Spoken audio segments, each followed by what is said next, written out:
Hello, this is Joe Pryor, the virtual real estate team in Oklahoma, and we specialize in investment real estate in the Oklahoma City and the Tulsa market. I finally have some good news on interest rates. It has been a tough few years, hasn't it? Now, are rates down to what they were during the COVID years? Absolutely not, and not coming back. That was a very special time in terms of getting 3.5% interest rates. But it's been 7%, 8%, 8.5%, especially for investors, for quite a while. But things are changing at this moment. In the last week, we have had 2 reductions of interest rates. Now, these mortgage rates are not like, oh my God, they dropped down to nothing.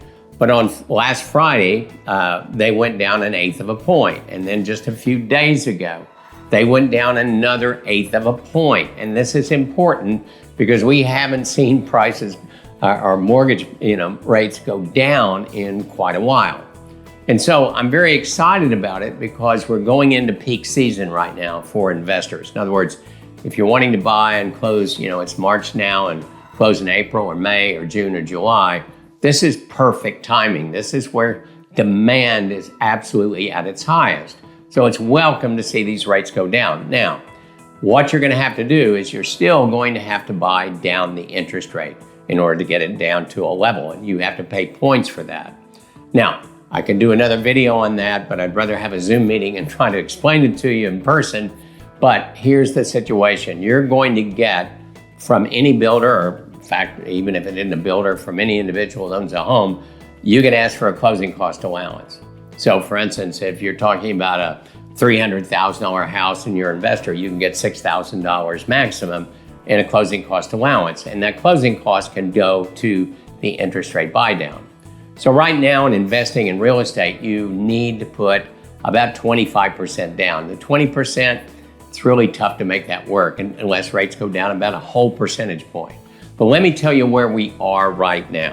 So if you put 25% down and you do an interest rate buy down, then you're going to get a rate of 5.99%. I haven't seen below 6% in quite a while. It had to be probably about last September, from what I can remember. That's when the Fed lowered the rates by 50 basis points in terms of the Fed funds rate. So this is exciting to me. Now, if you put 30% down, you get an even better rate. It's 5.875. Now, these are investor rates with a 30-year fixed mortgage. So I want to make that very, very clear to you. If you're an owner-occupant, it's going to be lower than that because you do get a better loan, especially through FHA or VA. But these are Fannie Mae-backed loans, and so this really makes positive cash flow work. So I'm constantly redoing our spreadsheets. We have a Google Drive folder that we send out to our investors that we're working with, and you're going to see always the rates change, going up or going down. But right now, the most important thing, whether you're an owner-occupant or investor, the rates have gone down below a certain point, below 6% for investors. That's exciting news. Perfect timing for this. There's reasons why this is going on right now that we're not going to go into. We just wanted to finally share some good news with you. So it's a great time at this point to buy, peak season, lower rates.